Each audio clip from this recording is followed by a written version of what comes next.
Good morning from Bali. Susan Spellman here again.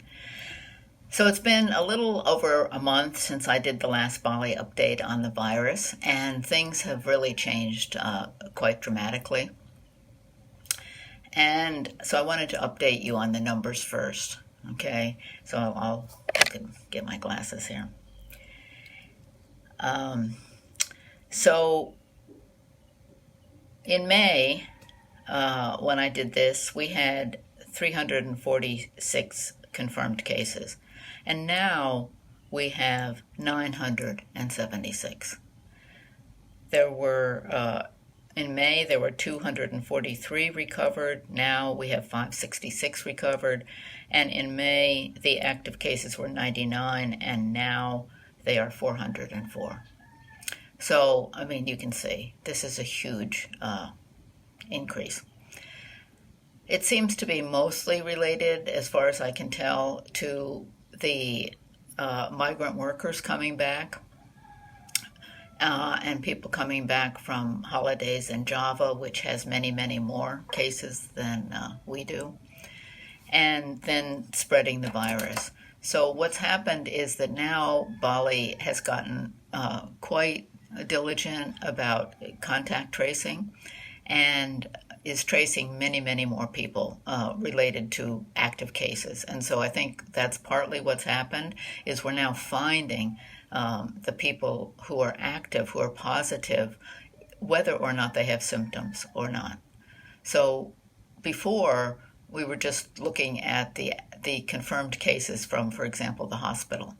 And now the government has broadened out the range of testing and, as I said, contact tracing. So I think that's really more what's happened than a huge increase in actual cases. It's more the tracking of the cases and knowing what's happened. But anyway, in any case, it's a lot more people. Okay, and it's spread out around Bali, although the primary part of Bali, Denpasar, the capital, and all the regions that include that capital area are the ones with the most cases. We've had a few here in Ganyar Regency, which includes Ubud and Bona, where I live. In Bona, we haven't had any cases that anyone knows about or that are reported either. So for us, that's good news. So that's the situation. There have been 2 more deaths, so that means we have 6 total deaths now of all the cases. Okay, let's see, what else about it? Okay, so Bona. Bona is very interesting. In most every village in Bali, there's a rule to wear a mask. We have signs up on the road that say, you must wear a mask, et cetera, et cetera. However, as usual in Bali, there's no enforcement of this. And so people do basically what they want to do. And most people are not wearing masks. On the motorbikes, people still wear masks. But for example, going to one of the big supermarkets in Ubud, most people are wearing masks in the supermarket, and the supermarket has a sign that you need to wear a mask. But again, the supermarket staff don't enforce that. If people come in without one, they offer them a mask. But if the people don't want to wear a mask, and many foreigners, younger foreigners, are that way. They don't want to wear a mask. They have some, I don't know, who knows what point of view about that. And so the staff at the supermarket doesn't enforce that. And that's kind of like life in Bali. There are many rules in Bali. Very, very few of them are enforced. And that's how Bali is. And that's the appeal to Bali of many foreigners, is that you can come here and you can do pretty much whatever you want, with a very few exceptions. So that's what's happening. In Ubud, more of the shops are open. Quite noticeably, more shops are open. And starting in July, next week, or 10 days, I guess, from now, more and more places will be open in Bali, and even Yoga Barn, the big yoga place in Ubud, is going to be opening at least for limited services starting July 1st. Possibly the healing, excuse me, the healing part that I'm involved with there will be opening mid-July or August. That's the tentative schedule for that. So things are moving along. The tracing is moving along. We're still receiving returning Balinese people from overseas from their work. You know, the cruise ships, wherever else they've been working, they're all returning to Bali and Indonesia in general. I think so far there are about 23,000 who have returned to Indonesia in general. I don't have the numbers for Bali specifically.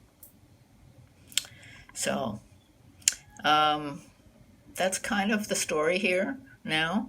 And the airport is still closed to international travel. There is limited domestic travel. And AirAsia, for those of you who know AirAsia, has just started in July 1st. They're going to start flying to Singapore. And so that's starting up. Other airlines are considering it. We don't know yet about the airport when it's going to be open for other international travel. I'm hoping September at the very latest, but I mean, who knows? Who knows? You know, as always, things in Bali change every day. Things are changing. The rules are changing. It's sometimes hard to keep track. And as always, I recommend that you look at the Bali COVID-19 update and or the Bali C-19 Solidarity for more information. The first one, the update, has lots of details of daily information. It's terrific. So I highly recommend that. And let's see, is there anything else? I'll tell you a little bit about myself, that I have, due to partly all of this increase in cases here and of course in America as well recently, I've decided not to go back to America in July as I'd been planning, and I've postponed that to sometime in September at the earliest. And I'm just going to wait and see what's happening both here.